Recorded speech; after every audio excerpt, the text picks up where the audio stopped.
Good afternoon. I will begin this afternoon's proceedings with our acknowledgement. The TNRD acknowledges that we connect with many First Nation communities across our vast regional district, and today are located on the Tecumseh territory, situated within the unceded ancestral lands of the Secwepemc Nation.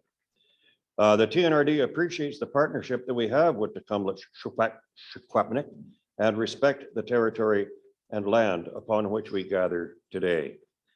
There are two public hearings, and we will begin with those. The first is a public hearing with respect to liquor license LL25, 6355 Stagecoach Trail, Quilchana. Today's public hearings are convened under the provisions of the British Columbia legislation and TNRD bylaws to hear submissions relative to the proposed liquor primary licenses for a golf course and a temporary work camp. This is the public's opportunity to make representations to the board.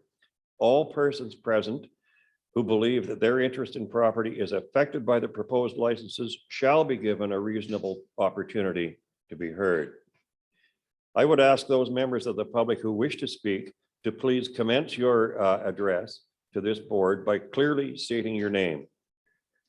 The board will not debate with individual citizens, but members may ask you questions following your presentation.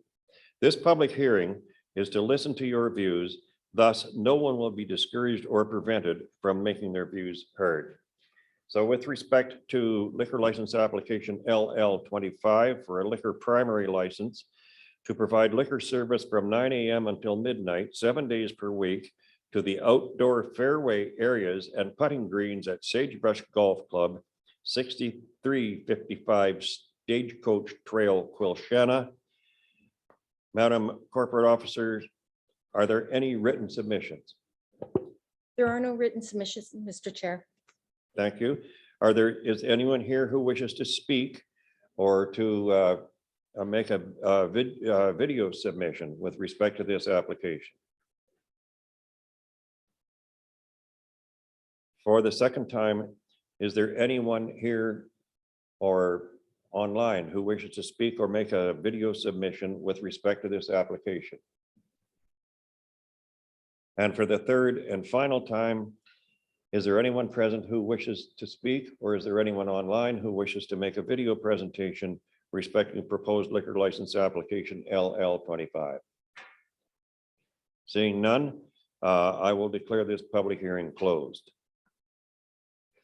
The second public hearing today is with respect to a liquor license application number LL26 for a liquor primary license to provide liquor service after work hours to employees and camp guests only at the Pipeline Workers Camp on Myrtle Lake Road in Blue River. Madam Corporate Officer, are there any written submissions? There are no written submissions, Mr. Chair. Thank you. Is there anyone here who wishes to speak to this application LL26? Or is there anyone online who wishes to make a video submission? For the second time, is there anyone present who wishes to speak? Or is there anyone online who wishes to make a presentation with respect to application LL26?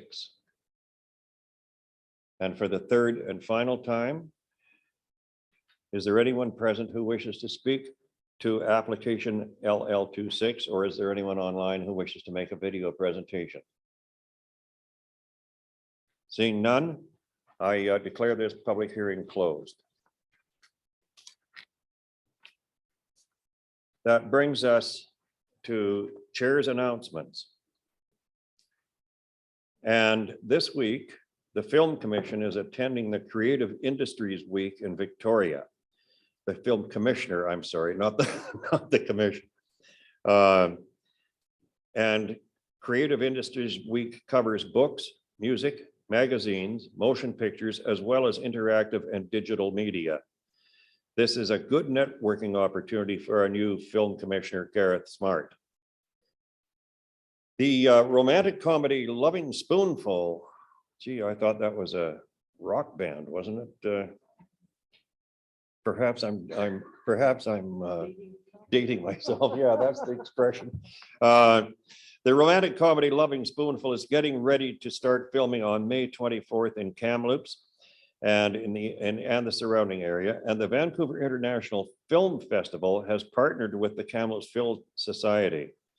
On May 20th and 21st, you can watch a selection of festival films at our local Paramount Theater. Our new film commissioner has toured several key filming locations within the TNRD, and more touring is scheduled for the future. Now, there is information relating to today's notice of motion in your blue folder that was added a little bit later.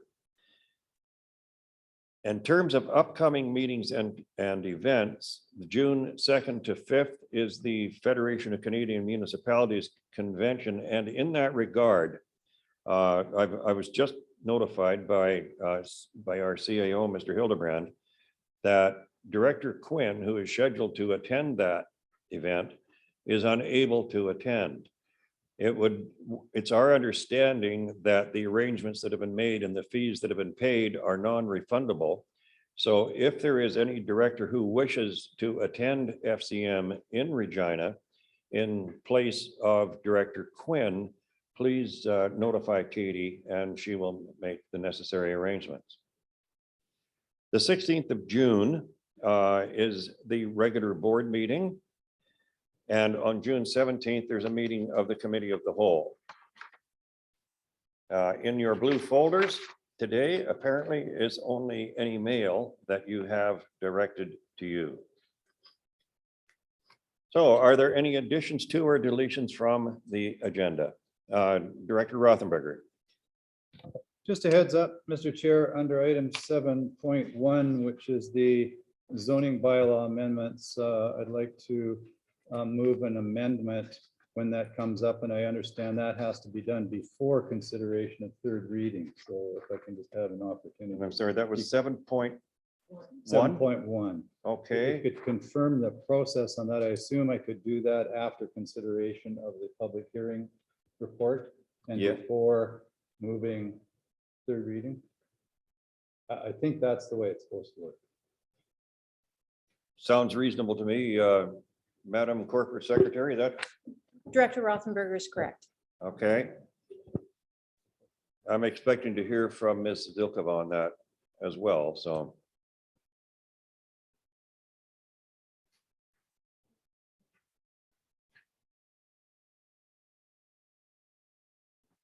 I would expect that we would receive your motion to amend following Ms. Zilkova's presentation on it.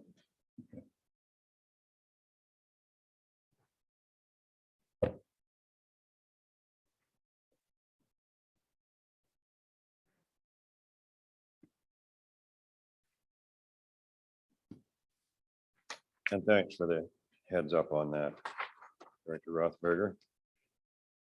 Are there any further additions to or deletions from the agenda? I'm seeing none. That takes us to the minutes, the regular board minutes from May the 5th, 2022. There is a recommendation. Second. Is there any discussion? All in favor? Is anyone opposed? Seeing none, I will say that that has passed.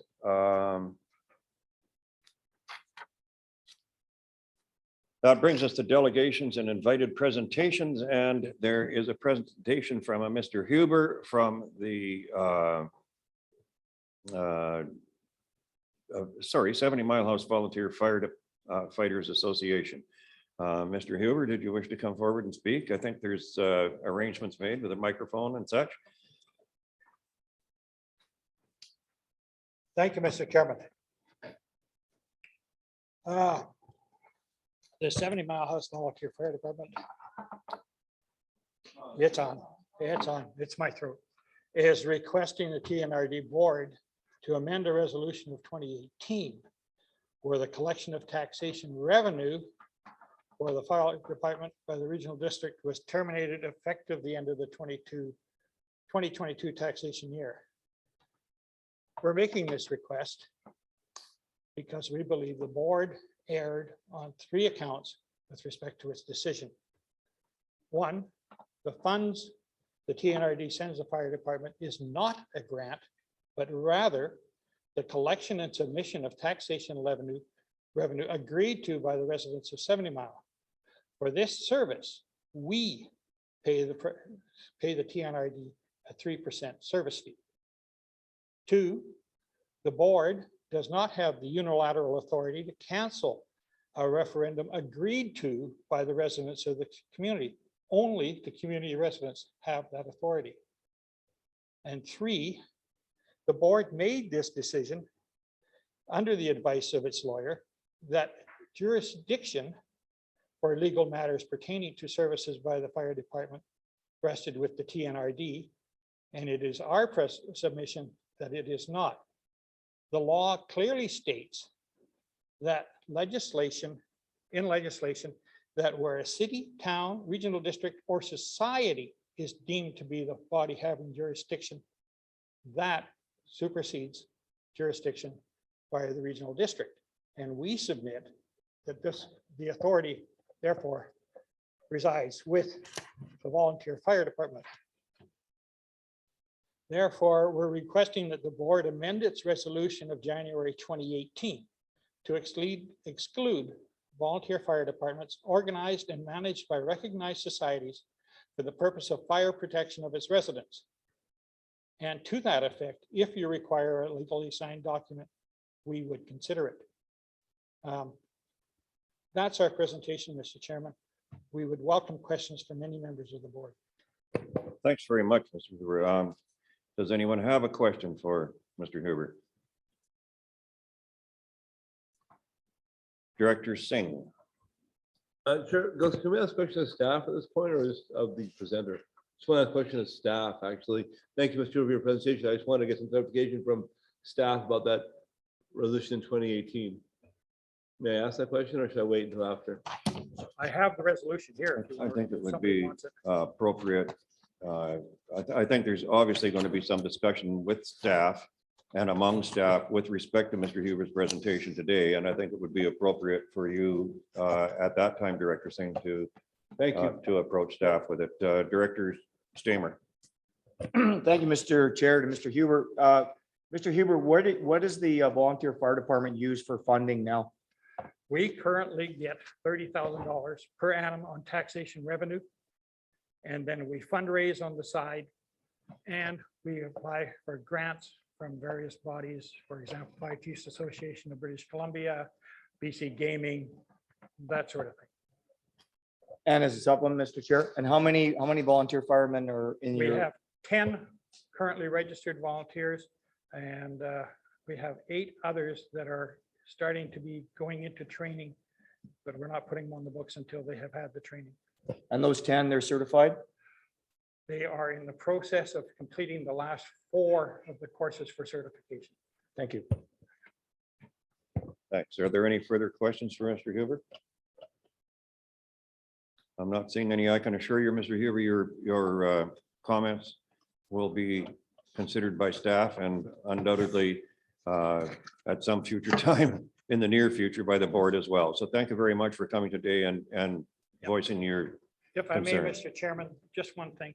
With respect to timelines, we feel that this situation has to be resolved prior to the board making considerations for the 2023 taxation year. And so that kind of puts us into the end of October as a deadline. If you don't mind, please. I'm sure that it will receive consideration in some depth long before October. Thank you very much. Thanks very much.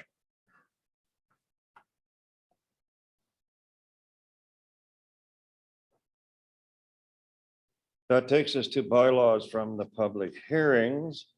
We have a report from, this is item 7.1, Director Rothenberger. We have a report from the General Manager of Development Services. And I understand, Ms. Adolkova, that you will speak to this recommendation before it's moved. I can on question. I don't have any presentation prepared. Staff are expecting after the public hearing that there may be an amendment, so we've taken the liberty of drafting some workable text for it. And the only other thing, usually I think at this point, if Madam Corporate Officer can confirm, the minutes of the public hearing only happened two days ago, but we got them onto your agenda yesterday afternoon. So the full public hearing package, so the agenda and the minutes are in your electronically in your agenda, but usually the chair, the director who chaired the public hearing gives a little verbal or short or long verbal summary, not me. Okay. Director Rothenberger, there is the matter before you. You wish to make an amendment? Yeah, I'll mention first of all that the minutes of the public hearing have been distributed to the board. And of course, we had quite a number of written submissions as well. There were about a dozen people at the public hearing, I think, well, maybe a little bit more, I think 9 members of the public, according to the minutes. And there was a lot of good feedback. There were some key issues or concerns that were raised, one of which I'm going to get to, but another is, and that's the issue of farm status. Another key concern was the size of dwellings allowed within the bylaw as proposed for the second dwelling, which most people would find way too small, in that 90 square meters is less than the average size of a single wide mobile home. And I'm going to present under new business a motion on that as well. And the third highlight, I would say, is a somewhat related concern, but not directly part of the process, which was that those zones which currently have an 8-hectare minimum should really be 4 hectares. And that was raised and spoken to in some detail by one of the verbal presenters at the meeting. And I'd be happy to be supplemented by yourself, Mr. Chair, or Director O'Reilly, who is the third member of the panel. If not, I will make a motion.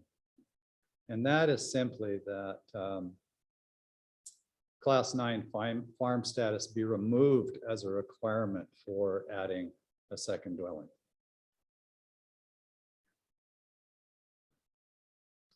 And that's moved and seconded. And I take it, Director Rothenberger, that's the only motion that you're making? Directly to do with the report at this time, yeah. Yeah. Or if I'm going to speak to it, I understand the argument against it, but I just happen to, or in favor of requiring Class 9 status, I just happen to disagree with it, in that the objective is to increase opportunities for rural property owners to gain extra income. And requiring Class 9 reduces the extent of those opportunities. And keep in mind that there's a significant amount of non-Class 9 farmland that is farmed without having benefit of Class 9 status, and that some Class 9 farmland is not farmed to its maximum potential. And a second dwelling would make farming more viable and probably increase the opportunities for people with rural property to seek class 9 status, because they would then be able to supplement what might now be a meager income and from class 9, and they might not feel it's worth it, but that combined with income from a second dwelling would encourage a greater use for farming purposes rather than discourage it. And that's my argument in favor of eliminating the requirement for class 9. Director Singh. Yeah, thank you, Chair Gillis. So what I'm reading in the report is that essentially there's a concern for, it sounds like more subdivision, if you have class 9, as farm status, you have problems with, around communities of further development on the fringe, so to speak. You also sometimes take away the ability to have, productive agricultural lands kind of used up in that conversation around where those homes are potentially sited. Could staff just, first of all, is that correct? And what other considerations are there around the reason why we keep class 9 in the recommendation? Mr. Dilkova.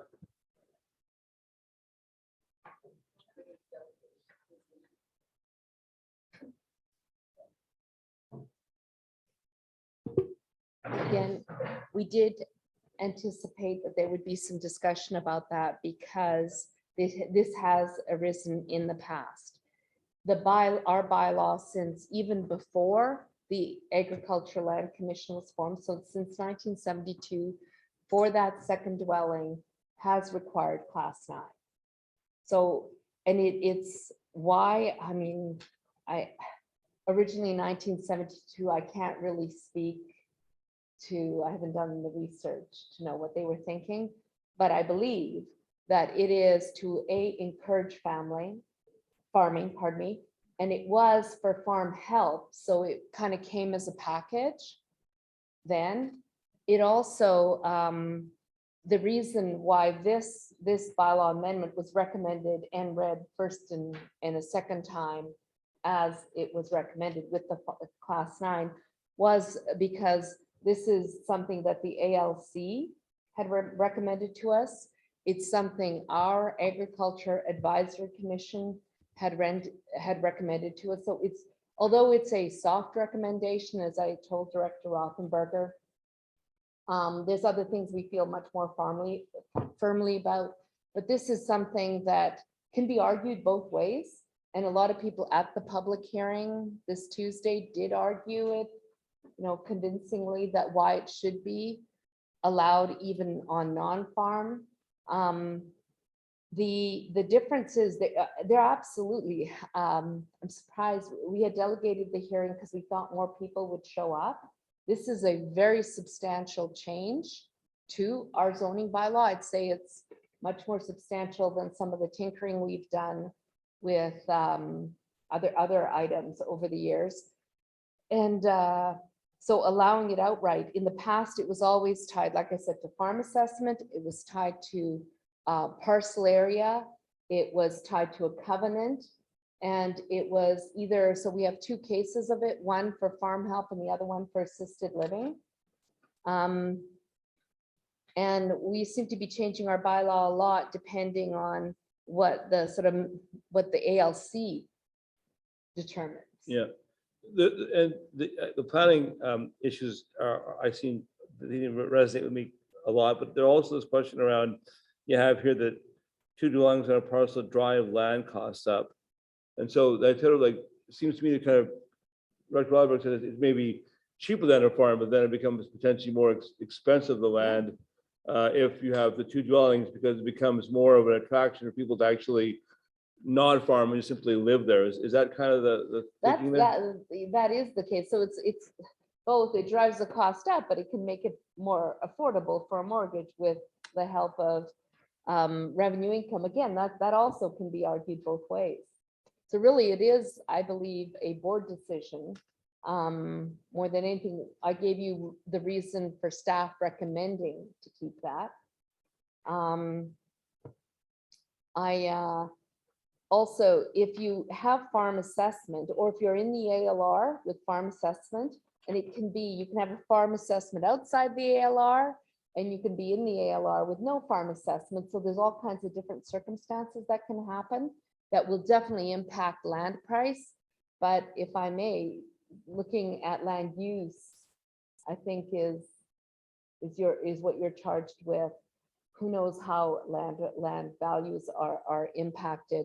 If land is in the ALR and has class 9 farm, at least it can be a little more affordable because folks know that they can't develop it or are limited in their development of it. So then it's less subject to speculation. Well, one last thing, what is the development pressure right now on this kind of land? Like, I mean, if it wasn't class 9, would the sort of floodgates open up in terms of, or would there be a lot more sort of desire to actually develop, subdivide, or whatever? Do you think? I mean, just from your experience or what you're getting for calls? So even though this change, we've had a lot of calls, by the way, we've had calls since last year on this. And we've been trying to push this process along as quickly as possible because we have folks waiting and wanting to put a second home on their property. I think that at the public hearing, the whole discussion about parcel areas and subdivision it dilutes it even further and confuses it even further. This bylaw amendment was not for the purpose to invite subdivision. The house sizes are limited by area quite strictly in the ALR, and outside the ALR, they're more generous at 2,002 square feet or 186 square meters, but it's still limited, so you don't get too, that would affect land value as well. The bigger the house, the more expensive the overall property, regardless of whether it can be farmable or not. Thanks, Mr. Nicola. Director Rice, did you have a comment or a question? Yeah, I'm still struggling with grappling all this, ALR stuff and dealing with it a little bit. So I think I'm getting everything mixed, but I got to go back to this statement and just ask staff to one more time clarify it for me that I just sort of get it. On July 12, 2021, in order of council amended ALR use regulation, BC regulation 30-2019, effective 2022. Qualifying the ALC does not generate regulations. These are handed down from the province, particularly in Ministry of Agriculture. Still, it remains ALC's responsibility to interpret and administer regulation and to interact with local government. As per ALC recommendation, local government can and should impose criteria restrictions for an additional dwelling. So I understand that that's why we're here sort of having this conversation today, right now, but it seems like that little statement says the hierarchy has changed. Is that correct from ALC to the province? No, it has not changed, but there has been, so ALR regulations have always been set by the province, not the ALC themselves. Okay. The ALC administer and broker them. They Okay. also interpret them, and Right. that sometimes goes different Okay. ways. And a lot of it, the detailed interpretation wasn't handed to us till February of this year, Okay, even though they took effect January 1st of this year. okay, So that helps explain it. Not all local governments are amending their zoning bylaws Right. after these changes. A lot of them, as I spoke with the ALC, that and both the ministers. So, okay, or not the minister themselves, Lana Popham, but with their staff. okay.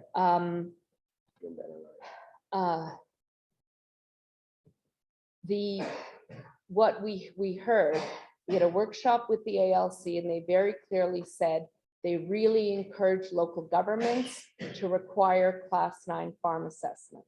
Okay. According to some comments at our public hearing this week, Lana Popham had said the absolute opposite of that. And that's fine. They don't have to. They're different Mhm. agencies with different jurisdictions. So that's one. Okay, Two, because our bylaw had responded to the previous requirements, we thought we should change our bylaw because first, it's totally confusing now. mhm, And whichever one is in place, it's the more restrictive one that Okay. counts. Yeah.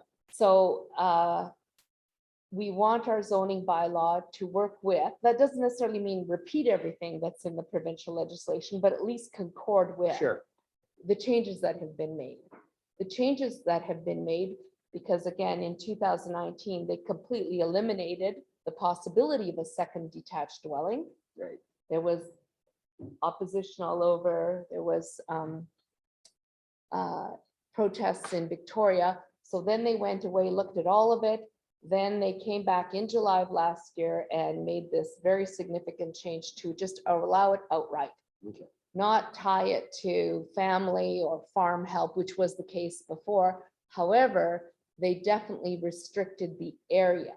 yes, And so our bylaw, it's generally it'll be more permissive than it is now. mhm, However, we cannot change. A lot of people in the written submissions that are attached to your report didn't like the 90 square meters. We cannot change that. You could decrease it, mhm. which we're not decreasing, but you can't increase it. Does that help? Yes, that's perfect. That was well explained. I appreciate it. Thank you, Director Brown. I understand as a regional district, we are compelled to comply with ALC regarding farmland, but from a city, we have farmland on our outskirts, a fringe area surrounding us. We can't move out. All we can do is move up. So we are looking at a 50 by 100 lot where you can have a duplex and a carriage house, and we're looking at, you know, the possibility of even going 4 to 5 houses on one lot because we have no land. So to talk about these bigger parcels that aren't being farmed, they're not on a farm status at all, to restrict them just makes no sense to me at all. We are a province and a country that is desperate for housing. I don't understand why we are restricting this. And I know this is not a regional district issue, but I just, I would hope that we can remove the farm status as a requirement. I'm hearing you say we can't do anything about the size or the numbers, but I just needed us to know what we're doing as a city and how we are being crunched with nowhere to go except up. Thank you, Director Elliott. Thank you, Mr. Chairman. I'm thinking that with this change, there will be some farms that are at this point farms only because they have a second dwelling for either a farm help or family that are not, they're not making any money on their farm. So they could remove farm status and then rent that building. And am I right? So farm status is usually determined by BC assessment, one applies for it.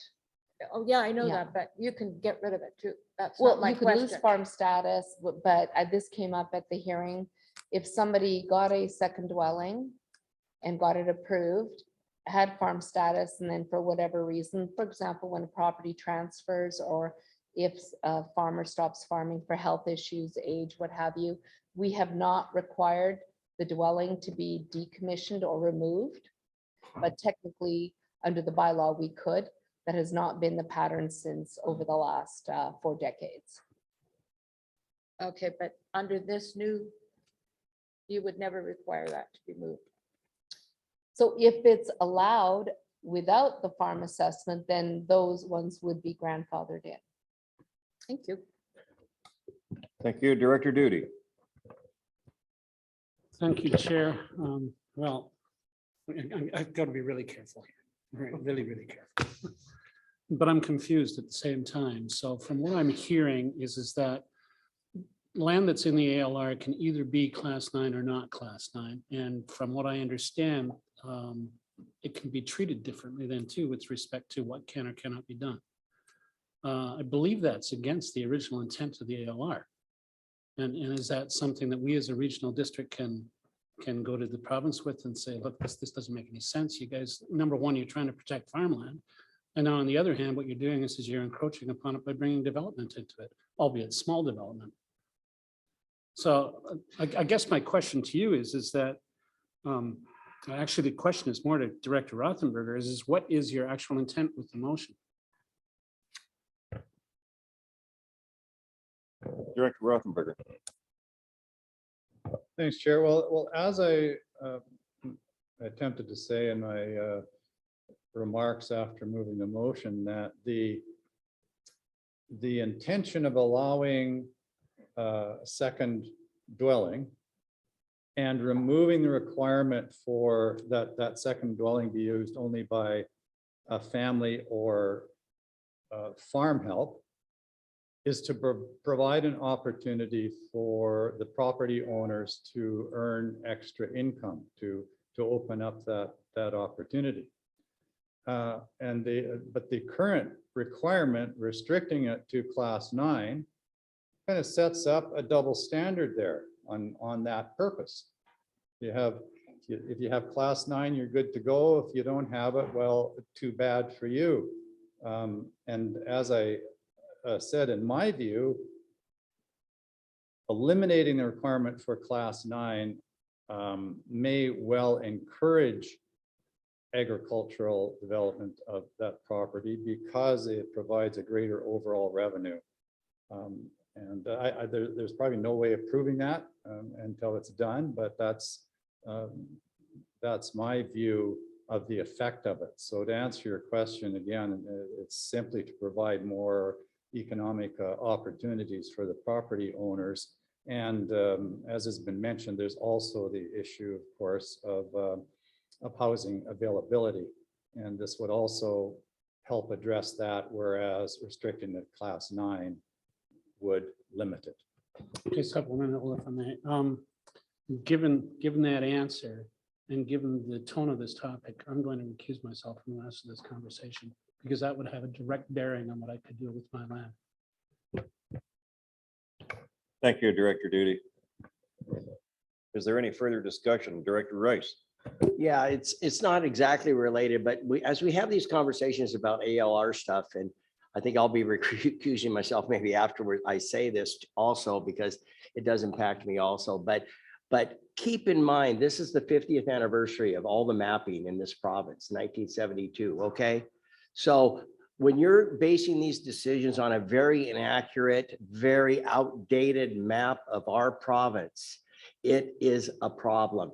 It's problematic, and I'm hoping maybe without the urging of a board of directors like ourselves, the province will at some point say, even if they go out on individual applications and visit for subdivisions or whatever it might be, they look at remapping at the same time so the cost is low. Even if they take that piecemeal approach to remapping this province, I hope at some point that this province says, on our 50th year anniversary, we're going to look at, because a lot of that mapping was done aerially, it was done in quarter sections, and it just does not represent what our province geography is. So on that, I'll recuse myself also. Thanks, Director Rice. Is there any further discussion with respect to the amendment? I'm seeing none.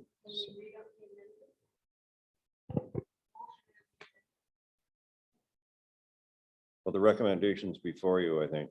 And Yeah, pardon? the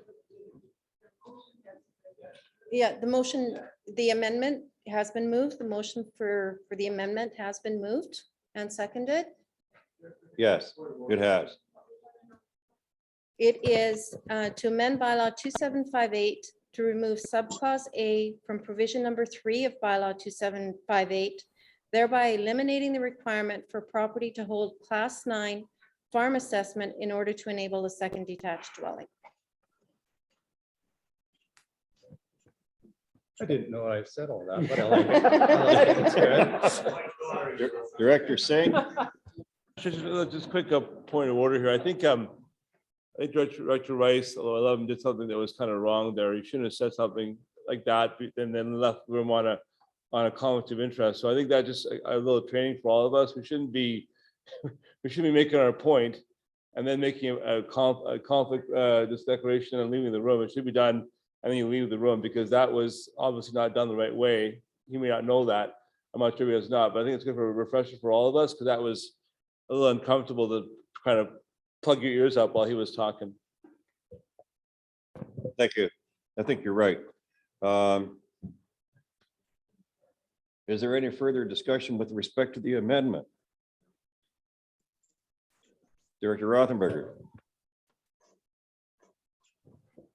Tell me if I'm wrong, but now this has got me thinking, because I guess potentially in the future, approving this would impact my own property. But I'm going on the basis of which there have been previous rulings that if an issue involves the greater community, and I'm looking at Director Walsh, who has direct experience with this, it does not represent a conflict of interest just because it might affect your holding at some point in the future. It is not specifically about my property or about Director Rice's property or about Director Duty's property. It is about the greater principle. And if there's any difference in opinion of that or any different experience, please let me know. But it was not my intention to recuse myself. No, and certainly that's my understanding, Director Rothenberger, is that you're correct. It's not affecting your property specifically by any stretch of the imagination, or mine for that matter. Director Watson and then Director Roden. I'd like to say that if we recuse ourselves because we have knowledge of what's going on because of our property that we have, pretty soon, if you know anything about this, you have to leave the room and leave everybody, just leave the people in the room that don't know anything about it. It's got to be too crazy.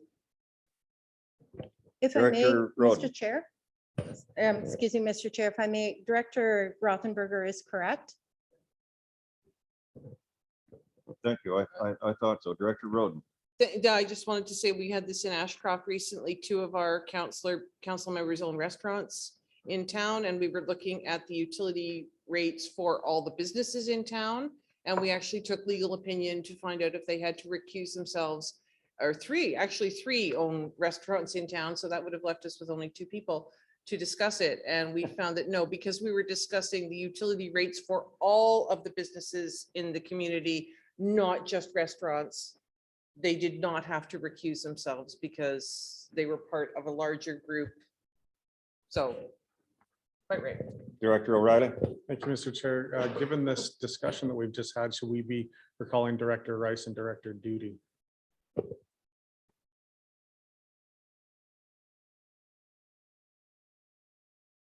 Yeah, they may wish, and I don't know. I mean, but we can certainly invite them, but it seems to me that they may wish, out of an abundance of caution. Yeah, Mr. Chair, if I may, it is their own personal decision as to whether they'd like to recuse themselves.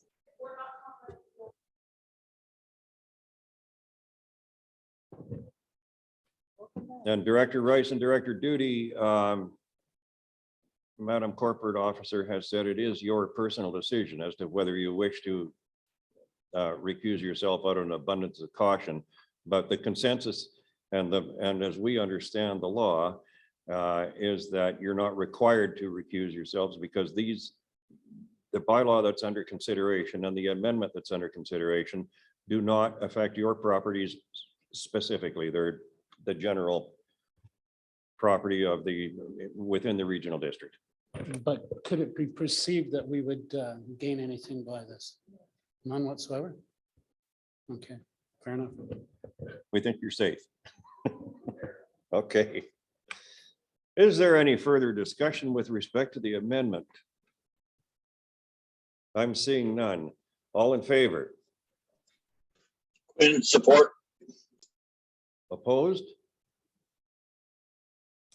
One, Director Duty, Director Schaefer, Director Christian, Director Singh. Is anyone else opposed? I don't see anybody on screen. Then it's carried. That brings us back to the original motion, I hope.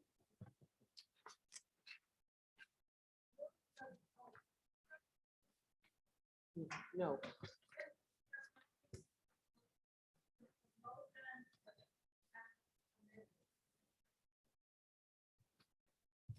You're moving the motion as amended, Director Elliott? Moved and seconded. Is there any discussion now with respect to the complete motion as amended? If I may, Mr. Chair, just to clarify, Director Elliott's motion is that the zoning amendment bylaw 2758-2022 be read a third time as amended. Right. No further discussion, all in favor? Is anyone opposed? Director Christian, Director Schaefer, Director Duty. I think that's it. For those opposed, that's carried. And with respect to recommendation number 2, I'll second. moved and seconded. Is there any discussion? Seeing none, all in favor? And support. Anyone opposed? Director Christian, Director Duty, Director Schaefer. That's carried. Wow, that wouldn't take long.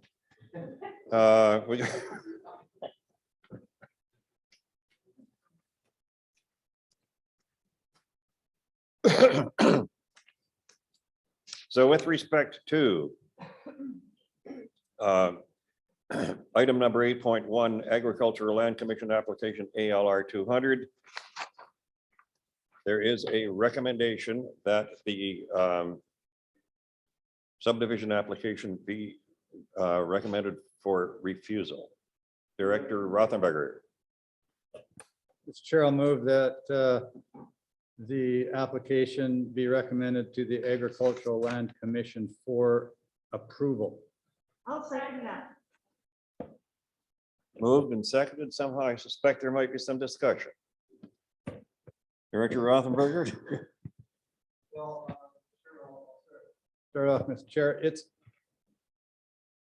an interesting one because we're now in the middle of this issue of 8 versus 4 hectare lot sizes and so on. And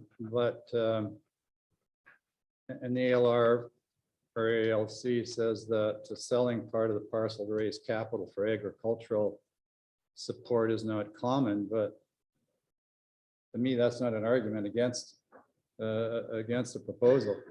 It might be an argument that, you know, the end justifies the means. And my understanding is my experience is there's a lot of agricultural activity in the area. And I think this proposal could succeed in what it's saying can be done. Thank you. Is there any further discussion? Director Singh. Yeah, I certainly would, this one speak against the recommendation to approve, but I think the agricultural area, what do we call Agricultural Advisory Commission outlined a whole bunch of things that talked about the fact that, you know, the water use issues, the issues around, you know, being able to subdivide it and you know, and again, take away the agricultural uses. And the fact that it probably could be used as you make smaller and smaller lots of subdivision, it becomes less and less viable for agriculture. And we do need agricultural land. I mean, that's kind of an important piece of this whole region. And so, you know, we risk losing our food security more and more when we're doing this kind of thing. So I would definitely vote against the recommendation to send it for approval. I'm sorry, Director Elliott. Thank you, Mr. Chairman. I just would like to suggest to the directors and Director Singh in particular, that there's a lot of land in the ALR that you couldn't farm if your life depended on it. And I think that what Steve said previously about looking at farmland in this province, because you can't farm my land, it's sagebrush and rock. And yet it's in the ALR. And I know of all kinds of people doing the same. And in this application, why not put a house on it, make it look nice, get rid of the sagebrush and have a viable piece of land within the regional district instead of a piece of garbage? I would comment, Director Elliott, that we don't know that the particular piece of property under discussion is the kind of property that you're talking about. But having said that, Director Rice. Yeah, thank you, Chair. And I was at Desert Hills yesterday and getting some tomato plants from him, and I work pretty closely with Randy and that family down there, and you do an incredible job. But I might add that this is a perfect example of how things can work, because the village of Ashcroft is in desperate need. They're going to put this 0.6 hectares to good use for the village. Certainly. You're on the right one. You're on the wrong one. Oh, I'm on the wrong one. I'm a little at a loss as to. Oh, how sorry. See, that's what Ashcroft is happens when I gonna step benefit out of the from it. room. Jeez. Can I speak to that one later? Yeah, Thank you. okay. I apologize. Director Blackwell.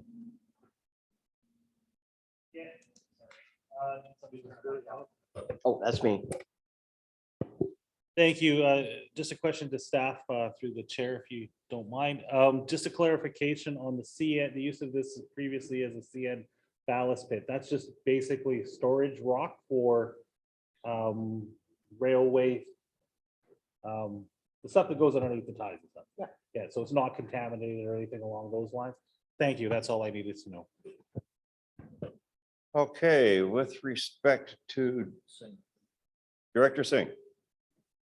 Yeah, and just a quick response, Dr. Elliott. I don't want to do this too much back and forth, but I think that I'm looking at the recommendation of the Agriculture Advisory Commission. I'm relying upon those. I respect your land can't be farmed, but this land sounds like it might be able to. So that's where I was coming from. So she was clear about my position. Director Stamer. Thank you, Mr. Chair, to staff, through to the chair to staff. So reading through the board report, what is the, other than a covenant, what is the way of stopping this property from being subdivided in the future? The application is for subdivision. Reading through it said that there's nothing to say that they couldn't turn around and apply again in the future, or what? No, there's, No? but I mean, they would have to have a zone rezoning as well. Yes. This is one of the few pockets of small holding zone. So the parcel is a little smaller than, if you look on the attached maps, you can see it's a little smaller than all the other larger ALR parcels around it. And the majority of all the land around it does have farm assessment and is farmed. This isn't. parcel is not. Thank you. Is there any further discussion? Seeing none, all in favor of the recommendation as presented by Director Rothenberger?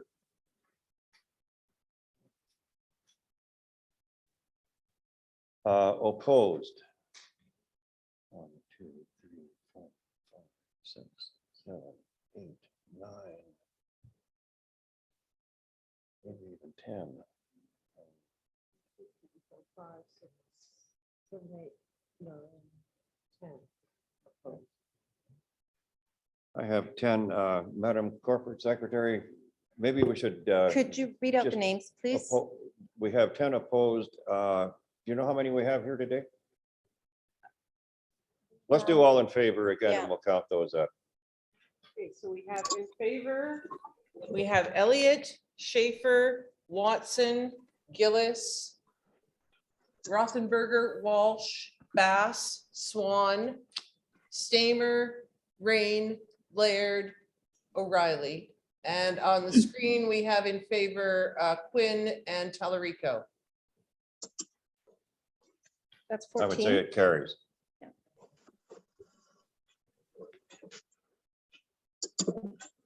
Do we need to record the names for those opposed? If we could please record the names for those opposed. Opposed, we have Christian, Brown, Singh, Smith, Roden, Crow, Duty, Blackwell, Rice, and Graham. Thank you. That takes us to Agricultural Land Commission application ALR 201. Is there any discussion? Sake. Oh, for fuck's sake. Screen here. Is there any discussion? Seeing none, all in favor? I have a question. Director Quinn? Thank you. I notice on the bit, it says to enable the continued use of a portion of the property for a placer mine. Do placer mines come under the Mines Act? And if that's the case, do Mines Act not override all these other ones? I support the motion. I just have a question. No, it does not. It routinely proposed mines or even gravel pits, which are a kind of surface mine, require ALR approval. They did have some sort of a different dispensation previously by agreement, but since within the last 10 years, it is written in the history of the application, the ALC has determined that they will exercise their legislative supremacy and require applications. Thank you. Thank you. Thank you. I'll support the motion. Thank you. All in favor? Is anyone opposed? Seeing none, that's carried. Agricultural Land Commission application ALR 202. I think Director Rice is there like an Irish setter on point. I think he wants to speak to this one. There is a recommendation.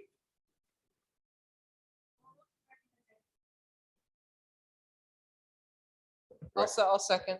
Moved and seconded. Is there any discussion? Director Rice, it's your turn. No, I'm good. I'm now good. Actually, when I was on, it was in between this gap. It was the last one. Oh, And Vice Chair Rowan very nicely pointed out that, so I've got it all figured out now. You know, life is good. I'm relieved to hear that. Is there any discussion with respect to the recommendation? I'm not seeing any. All in favor? Is anyone opposed? That's carried. That brings us to. Not sure where it does bring us to. Yeah. Yeah, okay, 8.4 ALR application 203. And is there any discussion? All in favor? Is anyone opposed? That's carried. Pardon?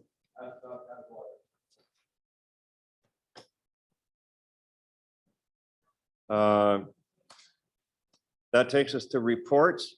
Our CAO's report to start with. Thank you, Chair Gillis, and good afternoon, Board of Directors. I have a few updates to share today, unlike my last meeting where I completely delegated everything to Mr. Ray.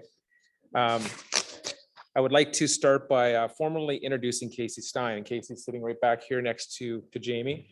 I wanted to introduce him to both the board and the public. Casey has officially started with the organization on May 9th. Has been working with me to connect with him with the organization. As you probably know already, Casey is our local government intern and will be working with us in all of our departments over the next 12 months.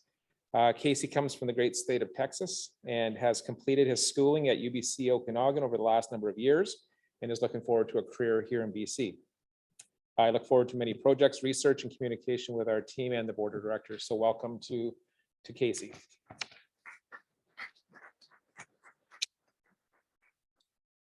Secondly, I'd like to let you know the corporate annual report is near completion and will be ready to view for the next week for the next meeting on June 13th.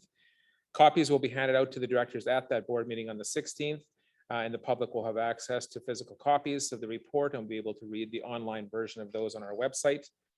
This project has been led by our communications department, who started work on this past February and have been gathering information from other departments and build this report.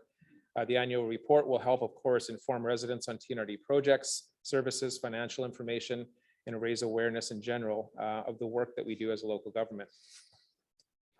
Next, as you may have noticed this morning in front of our building, the start of a new First Nations crosswalk that was painted last night. There's still one final touch, and those are the 7 feathers that need to be painted on there sometime today. The formal unveiling of this amazing First Nations crosswalk will happen on Friday at 11 a.m. and Director Rothenberger will be there as representative from the TNRD. It has been an absolute pleasure working together with our partners at TTES and the City of Kamloops, and look forward to a significant awareness that this will bring to the downtown. On Friday, May 27th, we will be hosting a Chief Administrative Officer meeting here in the TNRD offices. From all corners of the regional district, we have almost everybody coming from all villages and cities. We try to have these types of meetings 2 or 3 times a year.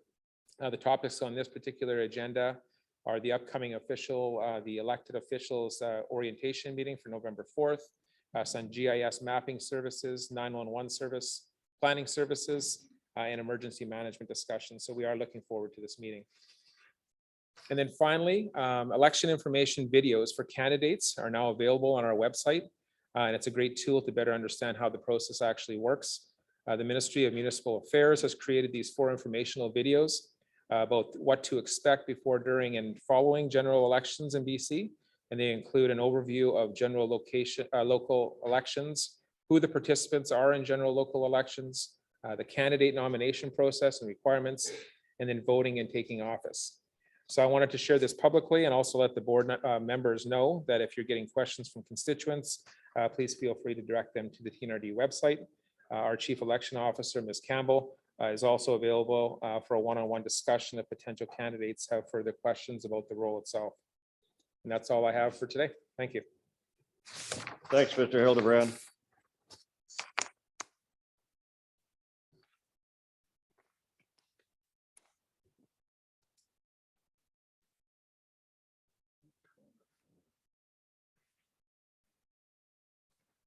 That takes us to 9.1.2, which is a recommendation regarding the small water systems, or the very small water systems. And there's some discussion with respect to the different allocations or divisions of contributions from the feds and from the province. And Mr.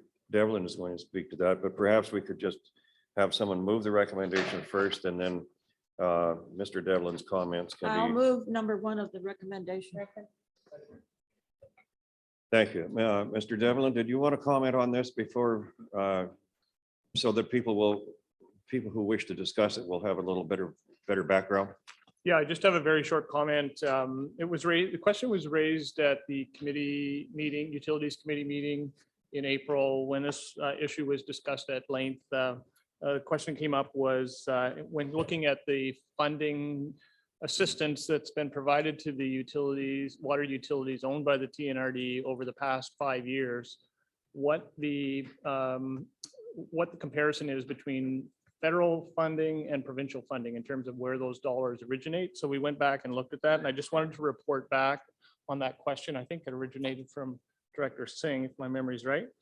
But the answer to that question is that provincial funding has constituted 21% of the funding that we've received, and 79% of the funding has come from the federal government. So it's a fairly significant. Thanks very much. Director Elliott. Mr. Chairman, the board received a letter sometime in April, when we wrote to the minister to say that it was up to us to add taxes to the small water system to make them viable. That's how we ended up with this kind of a discussion and this kind of a recommendations. We don't want to raise their taxes anymore. We want the answer to this recommendation. So that's the reason for it. Thank you. Is there any further discussion, Director Singh? Maybe I got credit I didn't deserve there. I'm not sure if I asked a question or not, but if I did, I'm really smart. But I wanted to ask about this whole federal. So should we be asking also for federal sort of support? Should we be interfacing with our MP and our ministers federally, or is that something we should be doing, or should we, in addition to the province? Because if most of money's coming federally, that would seem to make sense to me. But I'd like to have staff sort of sense of that. Before you answer, Mr. Devlin, the federal funding that we received, would that be the vast majority of that not be in the form of gasoline tax funding or what used to be gas tax? That's correct. Yeah. That makes sense. Yeah, okay. Does that help? That helps a Director lot. Singh? Yeah, thank you. Director Rothenberger? Director Singh is correct, though, that much of the funding availability is through the federal government. It's just that this particular motion is to the UBCM to address the provincial part of it.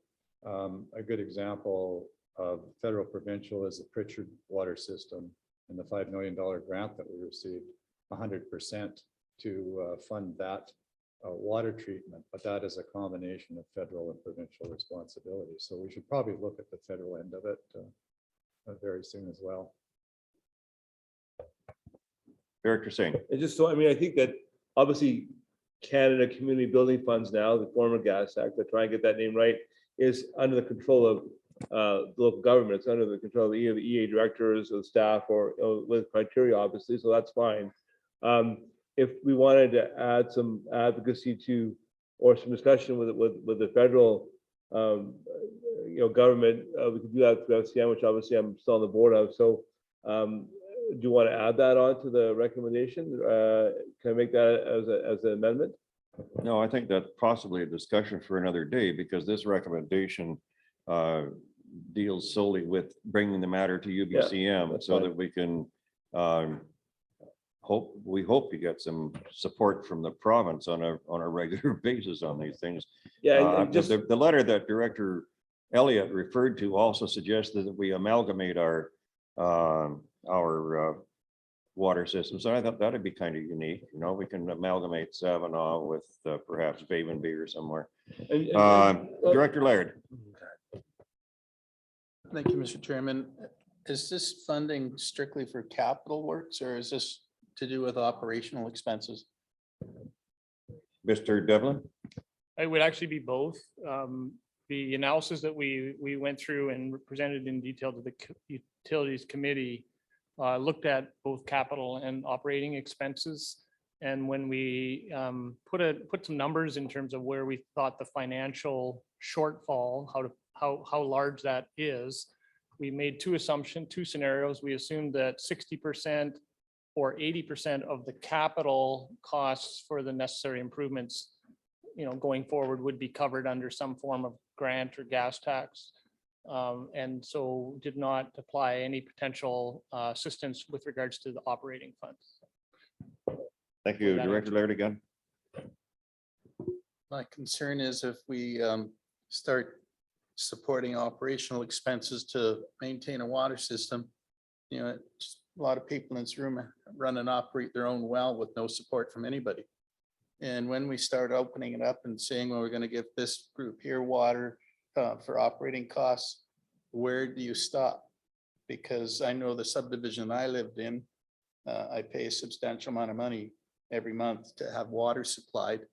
And the taxpayers not involved in this, it's strictly the homeowner who's getting the service, or an individual that is operating their own well cannot get assistance for the operating costs of their water supply. Well, if I understood things correctly, Mr. Devlin, you can perhaps correct me on this, but I understood that the reason we were resisting your original or suggestion that the entire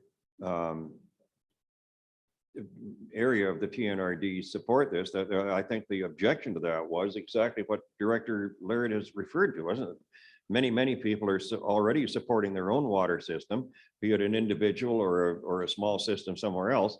And then they'll be asked to, through taxation, to support other water systems, which we had hoped would be something approaching self-sufficient. Am I not correct about that?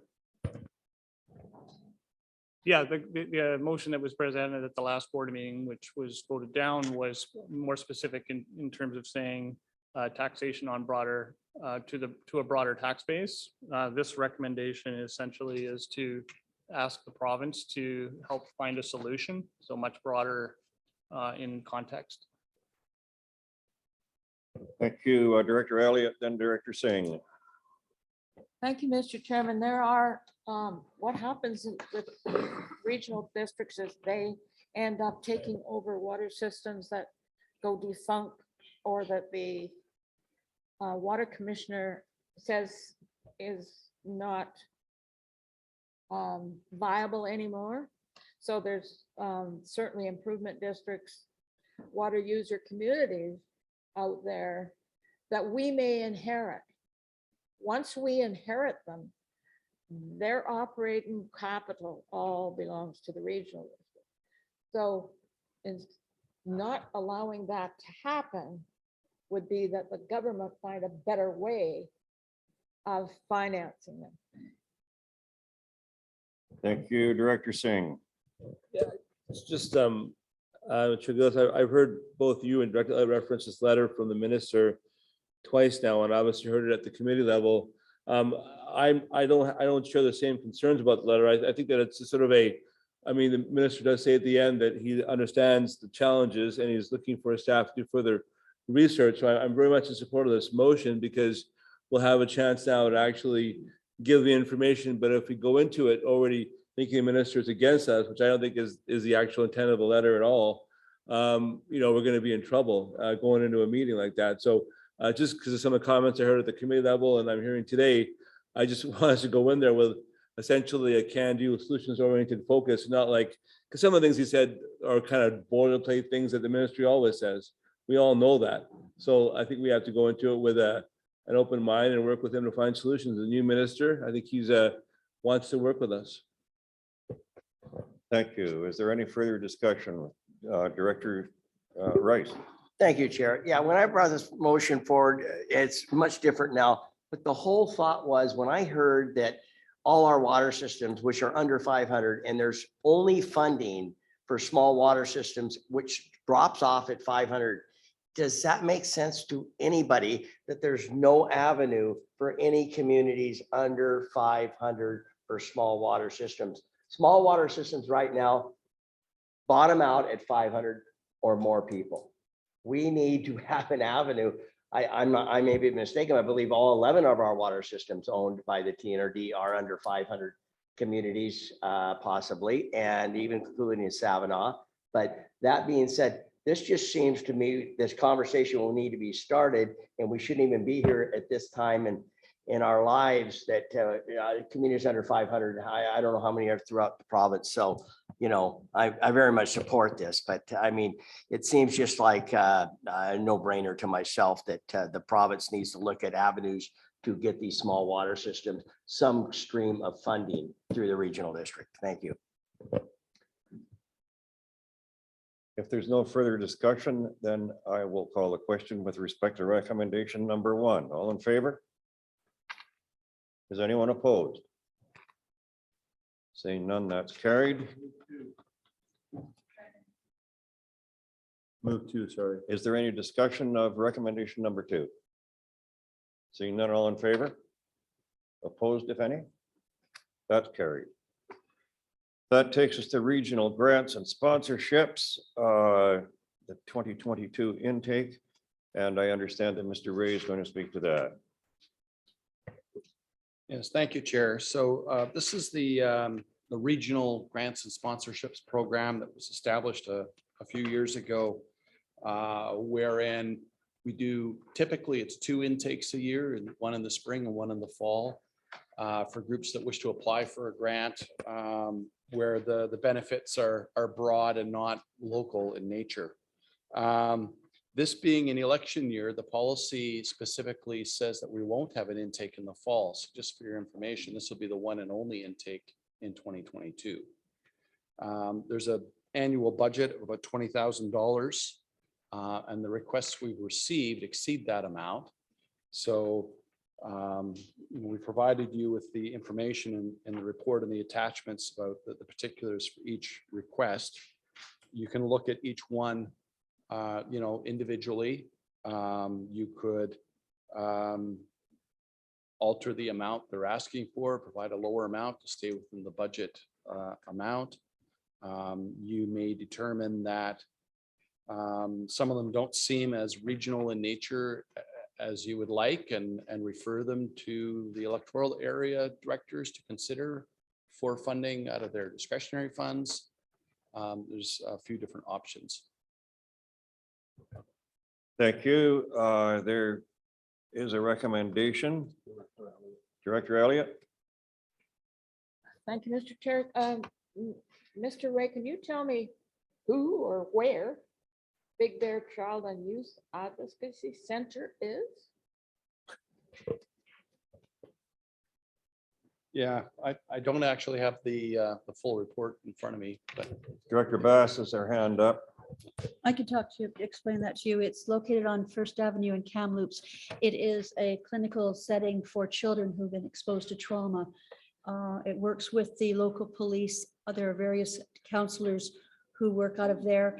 It's very, very child friendly.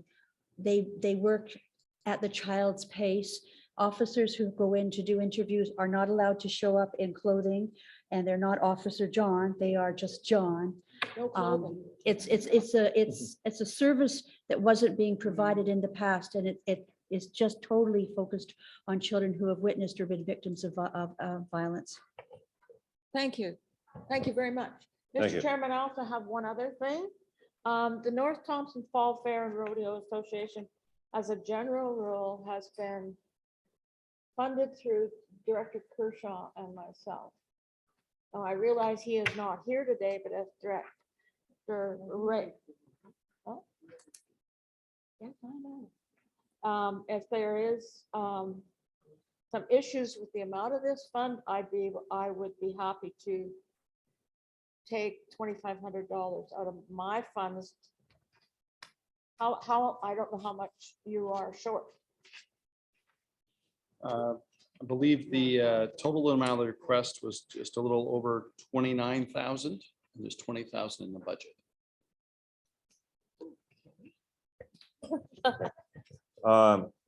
Okay. forget that, Mr. Chair. I stand to be corrected. I'll throw myself on the mercy of Mr. Ray, but I think that, as I recall, the two fall fairs, the Provincial Winter Fair and the North Thompson Fall Fair, have generally received these grants year after year. I see nothing here in the way of an application from Provincial Winter Fair.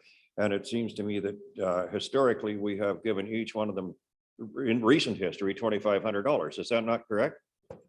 Yes, they've generally applied and asked for 5,000 each year, and the board historically has approved a grant of half of the amount, 2,500. Used to be one fall fair that was funded at the $5,000 level, and when they split into two groups and two events, the funding was split. But they've continued to ask the same amount each. Thank you. And there's nothing precluding directors Kershaw and Elliott from contributing further through their discretionary funds should they choose to, correct? No, there's nothing precluding any of the electoral area directors from deciding to fund any of these requests from the discretionary funds. Historically, that's where the majority of the grant revenues would have come from, the arts and culture component, before we established this program. Thank you. Okay, so we have the recommendation. Director Bass, sorry. Just a question through to Mr. Ray. would there be anything to stop us from taking 5,000 out of the fall allocation that won't be divvied out? And we'll just be sitting there and adding it to this one? No, as I said, the idea this year, because it's an election year, there won't be an intake in the fall. The $20,000 is the full budget for the full year. So there's not a second budget for the fall. Thank you. Director Steamer, I'm sorry I had it at the top of the list and Thanks, Mr. Chair. Just for clarification on that North Thompson Fall Fair and Rodeo Association, this request is for something new. It's for the first annual Dogs with Jobs Festival and Rural Living Trade Show. And if you read through the criteria, they're trying to continue an ongoing yearly type operation. And this is another way of trying to encourage more usages in the fall. That's why this is a new request, new intake. So that's just for information. It's in the report. Question to Mr. Ray through the chair. Is there any COVID money that we have that would be eligible for any of these grants that have been applied for? Yes, there's still some of the COVID grant money left over, enough to fund this fully and more. The criteria around the COVID grants would be that these would be groups that had suffered revenue losses directly because of the pandemic, and that's what the funding would be on behalf of. So, I mean, it's possible you could look at each of these groups and say, you know, that would be a viable option for taking that funding, making the assumption, because we haven't received any direct information, that, you know, each of them has suffered a revenue shortfall this year of $5,000, but it's probably a good assumption. Thanks, Mr. Ray. And supplement on that. Yeah, I know that don't we have to have those monies allocated by the end of this year? They were required to be allocated by the end of last year, but there was a portion allocated under the heading of basically just regional support. And that's where, if that was the decision of the board, where that allocation of money would come from. And thanks. And further, in your report, it also mentioned that we're going to be looking at going over our grant and aid process. There'll be a review this year of that.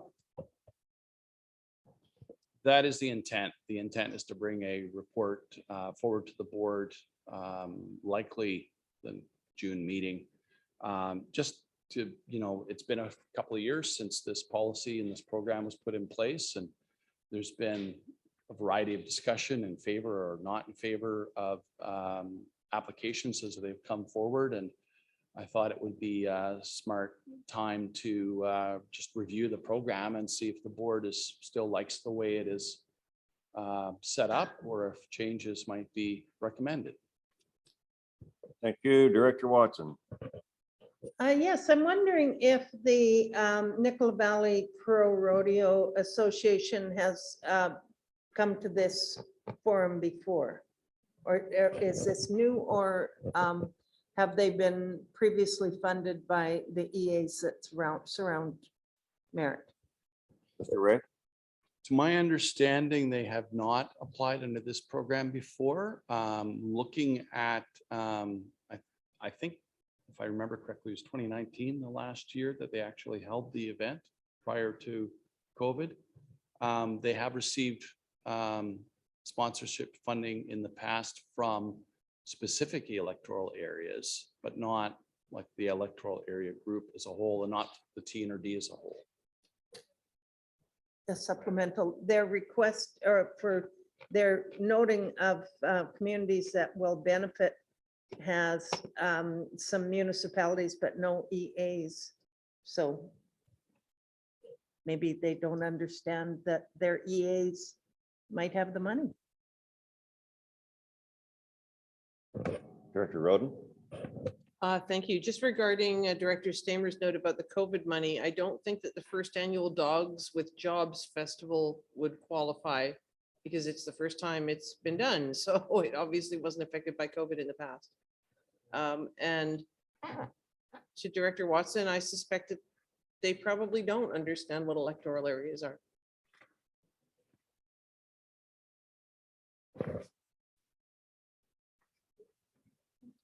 Thank you. Director Singh, did you have a question or a comment? Well, I mean, I think just want to try and move things forward. I mean, one of the things is, do we want to actually expand the amount of money that we're going to put out from 20 to 30? So maybe I can make a motion that we actually have the budget to fund everything if we want to, and then we can decide what we want to fund. So I think it's just important for us to kind of get, it's really hard to do this with like 26 people and 5 applications. So the motion I would make is we expand the budget, staff can figure out where the money comes from 20 to 30. Second. That's moved and seconded. Is there any discussion on increasing the budget from 20 to 30? Director Ray? Where does it come from? Well, that was going to be my question. That's why we hire you for. What do you? I beat you to it.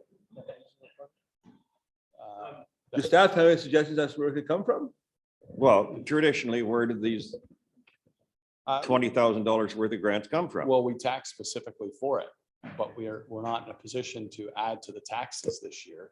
Is So there I would be forced to look at other budget lines in the general administration Could we, budget. do we have a Find 10,000 contingency fund we can tap into?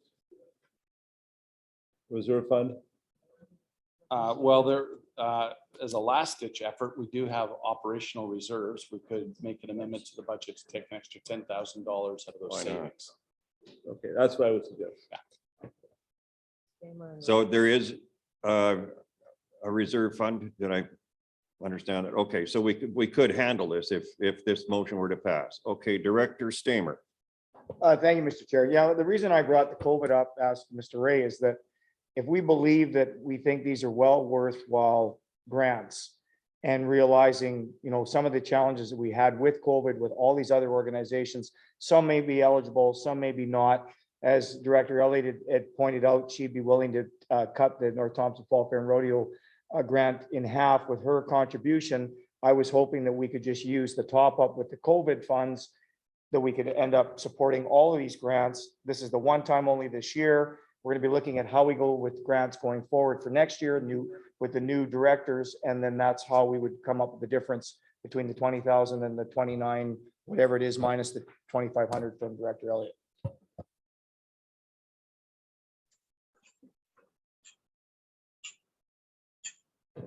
Director Rice?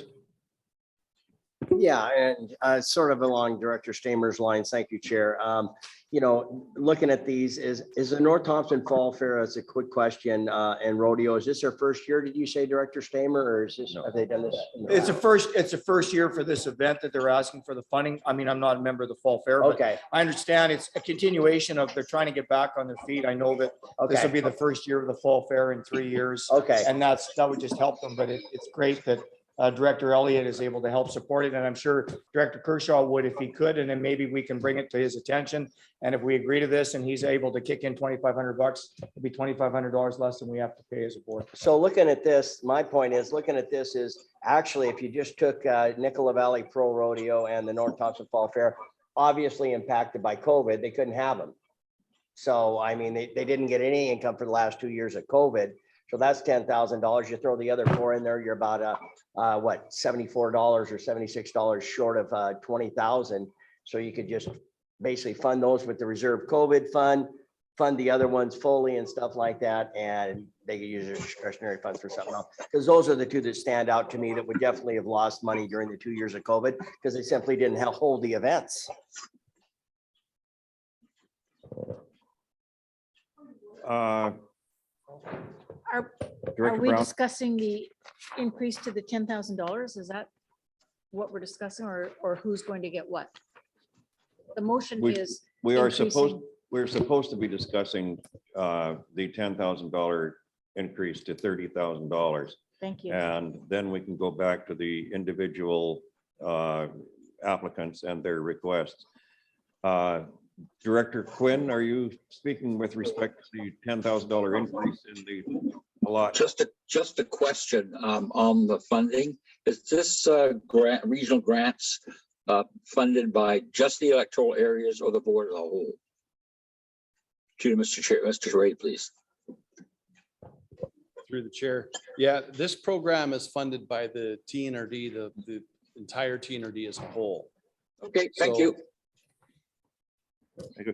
And I have a question, Mr. Ray. If we were to postpone consideration of the second portion of this, of these requests for a month, would that give directors an opportunity to explore the possibility of having them funded through the COVID funding that you say is remaining?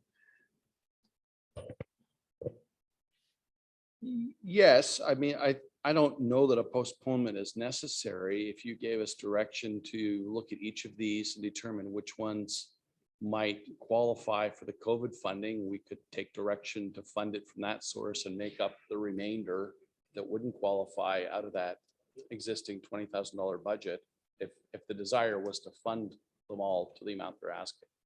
Thank you. Director Quinn. Did you have a further question, Director Quinn? No. Oh, okay, thank you. Director Singh? Can I amend my own motion? Can I amend my own motion? Because I think the idea of funding source, you sort of put me in a place where I had to say a funding source. So I said operational really quickly, but I'm very happy with the COVID idea. So can I, is my seconder okay with me changing my motion? I think you'd have to get it cleared by your seconder. Yeah, who is Director Brown, I think, right? Yes. I would agree with that. Okay, so whatever Director Samer and Director Rice said, we agree with. Yeah. So how would the motion read now, Madam Corporate Secretary?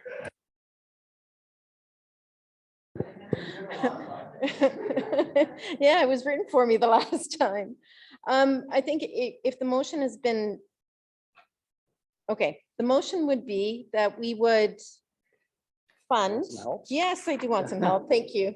I think the motion would be that the board would fund the requests listed here through a combination of available COVID grant funding and the annual budget for the regional grants and sponsorships program. Yay. Director Roden has a question. Thank you. That was very elegant, Mr. Ray. I do have a question, however. This is a solution this time. We have 6 groups looking for approximately $5,000 each. So 9,000 and change over what we have available. Next year at this time, when the board receives 6 different applications for just under $30,000 for $20,000 of available funds, we can't keep finding top-ups all the time. If we're going to establish $20,000 as the budget, we have to stick to that. So I'm just throwing it out there that the board, a board, will at some point have to decide if we have 6 groups asking for $5,000 each, do we give them $4,000 or $3,500 each or whatever? But they're going to have to figure out something, because if we're going to have a budget of 20,000, we have to stick to it. We can't just keep saying, oh, well, we'll find the extra money this time. We'll find the extra, no. Okay, thanks, Director Brown. Or an alternative would be to increase the budget to a number that is reasonable for our population.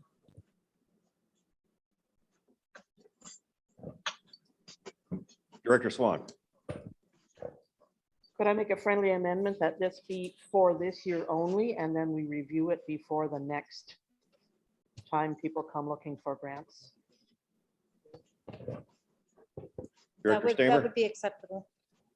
Thank you, Mr. Chair. I think that was the intent of the board report, and I agree with the previous directors in as much as that going forward, I think we want to have this discussion with our grant and aid, agreeing with Director Brown, saying that, you know, maybe we'll be looking at different monies, but at the same time, making sure that all of the directors are aware of what is being requested.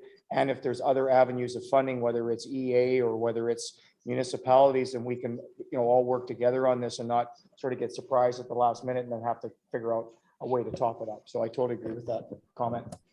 Thank you.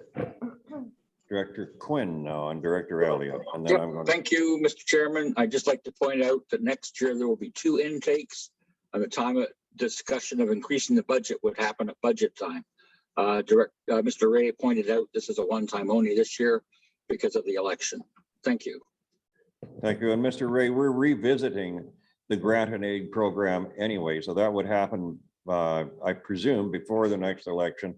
And this could very easily be one of the topics of discussion in the review of the grant and aid program. Is that not correct? That's the intent. That's why I thought it would be prudent at this time to bring back, it's been a couple of years since this program was established, and be able to address some of these questions and make sure that any changes to the program that need to be made can be considered. Thank you. Director Elliott, did you have anything further? Yes, Mr. Chairman, I would like to see the board decide if we're going to stick with $20,000, then the people who are applying are going to be told that if there's 6 of them, they divide it into $20,000, that's what they get. It's not, you're going to get 5,000 because you asked for it. You're going to get the amount that we have in the budget divided by the people who apply. Well, that will, as I understand it from Mr. Ray, that will be a subject that can be discussed when we review the program. Thank you. So I think we have a recommendation or a motion or whatever we've got now from Director Singh. And it has been read. Do you want to hear it again? What did you say, Mr. Ray? I think maybe the board should hear it once more time because I'm not altogether sure where we are. I think the motion was to approve funding for these groups in the amounts requested, with the funding to come from a combination of where applicable, the COVID Safe Restart grant funding, and the rest of it from the annual operating budget for this program.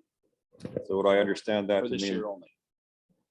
Would I understand that to mean from COVID funding where eligible and with the balance to be made up of from the grant funding?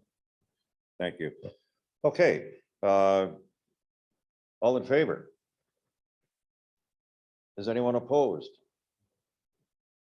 Director Christian, Director Rain, Director Smith, and Director Blackwell.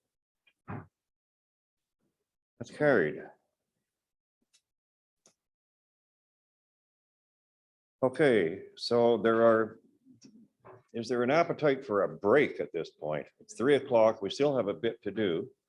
Perhaps we should break until 3:25, a 15-minute break.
Okay, we're back in session.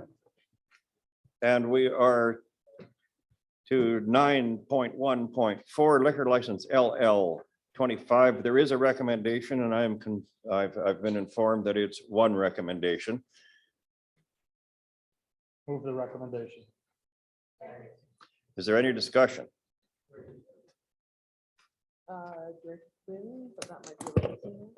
Director Quinn, is your hand up? No, or is I'm that- getting ready for the next one. Pardon? I'm getting ready for the next one. Okay. It's a preemptive hand. Okay. That's a new one. Yeah. Seeing none, all in favor? Is anyone opposed? That's carried. 9.1.5 liquor license LL 26. That's the one for Myrtle Lake Road, Blue River. Move the recommendation. Is there any discussion? I think Director Quinn might have something. Director Quinn, did you wish to comment or is your hand? No, I just moved it. Your hand's up permanently. Oh, I better take it down then, huh? Okay, any further discussion? All in favor?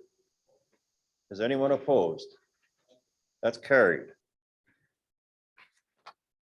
9.16 hours of operation, Logan Lake Eco Depot. This is just sort of a cleanup matter as I understand it.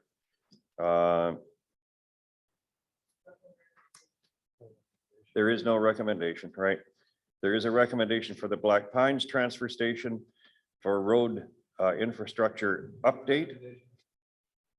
Moved. Did anyone second it? Second. Moved and seconded. Is there any discussion? Seeing none, all in favor? Opposed, if any? I see no one opposed, that's carried. Canada Community Building Fund for Electoral Area A, Wells Gray Country, Vavenby Park upgrades. We move the recommendation. Is there any discussion? Seeing none, all in favor? Is anyone opposed? That's carried. Contract award for concrete crushing services from solid waste facilities. There is a recommendation.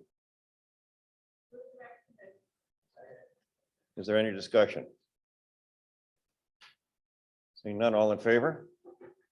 Opposed, if any? That's carried. Lac Lejeune Transfer Station funding for road infrastructure upgrade. Is there any discussion? All in favor? Opposed, if any? That's carried. Feasibility study for Cherry Creek Fire Protection Area. This includes Toviano. Moved. Moved and seconded. Is there any discussion? Director Laird? Oh, all in favor. Good. Opposed, if any? That's carried. Feasibility study for the 70-mile fire protection area. Second. All in favor? I'm sorry, I should have asked for discussion. Is there any discussion? All in favor? Opposed, if any? That's carried. That brings us to committees, internal committees. Audit, Director Rain. No meeting, no report. Economic Development and Recreation, Director Roden. No meeting, no report. Electoral Area Directors, Director Kershaw is not here. Director Quinn. No meeting, no report. Thank you. Emergency Management, Director Watson. We had a meeting today that Director Laird chaired quite successfully, and I'm sure there'll be a report on our next meeting. Thank you. Policy Review, Director Roden. Thank you. There was a policy committee meeting yesterday. There was a spirited and robust exchange of opinions on the proposed director expenses bylaw, which will come to the full board on June 16th. Thank you. Solid Waste Management, Director Schaefer. Thank you. Invasive Plant Management Director Roden again. Again, yes, thank you. Yes, we had a Thompson-Nicola Invasive Plant Management Committee meeting yesterday. There will be a full report at the next meeting. Highlights we're hearing from Invasive Plant Management Coordinator Colleen Hogan, Deputy General Manager of Operations Jamie Vieira. There were discussions about invasive plants, the addition of some new ones, buy-in on 5 different areas to the municipalities to the invasive plant management program. And we heard from the Invasive Species Council of BC. Thank you. Thompson Regional Hospital District Director Christian. Next meeting, June 16th. Utilities Committee, Systems Committee Director Elliott. Thompson Headwaters Director Quinn. Meeting on was May 11th. Minutes will be available next meeting. Thank you. Wells Gray Country Services Director Schaefer. Meeting May 17th and a report will be forthcoming. Thank you. Joint Services Director Schaefer. No meeting. And that takes us to external committees, Fraser Basin Council Director Rice. No meeting, next meeting, June 8th and 9th, 2-dayer. Thanks. Thank you. Municipal Finance Director O'Reilly. No meeting report, no report. I'll have a report ready for June 16th. Thank you. Municipal Insurance Association Director Duty. No meeting, only meeting in September. Shuswap Watershed Council Director Crow. No meeting, no report. Kamloops Airport Authority Director Roden. Next meeting is on June the 9th. Federation of Canadian Municipalities Director Singh. Thank you, Chair Gillis. There is obviously a bunch of FCM meetings coming up. The big one being the annual convention coming up in early June in Regina. It's the theme is Together for Recovery. And just to let the board know that FCM has a system of electing vice presidents regionally. So we have our third vice president now from British Columbia. They've closed nominations. There's only one candidate who is Councillor Rebecca Bly from the city of Vancouver. So she is successful in the next municipal election, will be on track to be FCM president in a few years. I'm running again for the board as well. And I just would say if there's a lot that happens at the national convention around federal aid and local government things. So there's folks on the board here who want any information or have any questions, please feel free to get a hold of me and I can take that stuff forward to the whoever is there at the convention who's relevant to talk to. Most people who are nationally involved are definitely there. I don't want to take any thunder from Director Blackwell coming up with Community Association, but there's a climate leadership institute that the CA is doing in early June after FCM. And still has some registration spaces available for that. So the registration deadline is tomorrow. So if you want more information on that, please let me know. I'd be happy to provide that to any board member who wishes to potentially attend. Thanks. Thank you, Director Singh. Community Energy Association Director Blackwell. No, nothing. Thank you. We have correspondence for information only, a letter from the town of Spelling. Proceed for information, Director Quinn. Thank you. Is there any discussion? All in favor? Opposed, if any? That's carried. New business from members. Director Rothenberger. Thank you, Chair. I have a couple of more motions arising from our public hearing and the issues surrounding amendments to the zoning bylaw. And I'll just, I might need some help on this. I'll just try them out and then Ms. Satt can fix them up for me. The first one is with respect to the key, I think probably the key issue that was raised at the public hearing and through a correspondence is with respect to the maximum size of second dwellings that are allowed on a certain size of properties.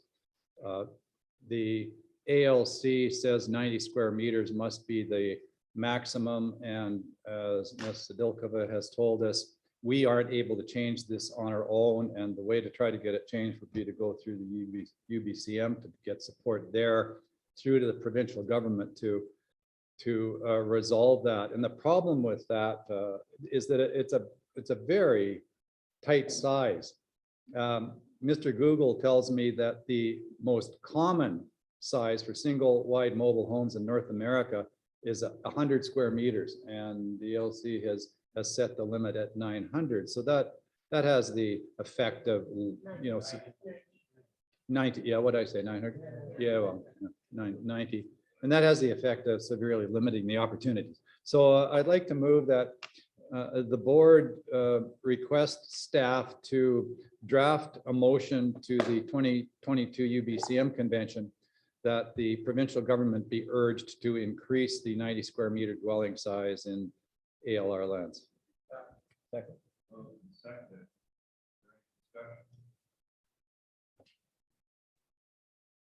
I'm sorry, I didn't have my mic on. Moved and seconded. Is there any discussion? I have a question, Director Rothenberger. I'm wondering if it would be prudent to request a meeting with the Minister of Agriculture at the same time. If you would be interested in having Ms. Sat add that. I would be, for certain.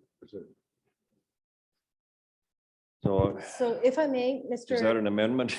No, Mr. Chair, if I may, our corporate officer is working on sending out communications with regards to what meetings are going to be requested to meet with ministers at UBCM. So at that time, if these suggestions could come at that time, then a report will come to the board, and then the board can collectively decide what meetings will be arranged. Okay, that's great. That looks after that for us. Thank you. So with respect to Director Rothenberger's motion, is there any discussion? I'm seeing none. All in favor? Is anyone opposed? Director Singh, are you opposed? Yes. Yeah, okay. Is there other new business from members? Director Rothenberger. Thanks. The other issue that I raised that was of interest that was raised was with respect to minimum lot sizes throughout zoning in the regional district, and while it was raised by only one presenter, I get the impression that it is a subject of some interest in various regional districts throughout the province, and that is 8 hectare minimum lot sizes versus 4 hectares. So I think it would be a worthwhile discussion. Whether or not we go there, I don't know, but I think it would require quite a lot of discussion first. So I'd like to move that reducing 8 hectare minimum lot sizes to 4 hectares in certain zones be discussed at a committee of the whole meeting, and that staff provide us with a background report for that discussion. Second. Moved and seconded. Is there any discussion on that one? Director O'Reilly. Thank you, Mr. Chair. Yeah, I agree with Director Rothenberger being there at the meeting and going through the supporting documents.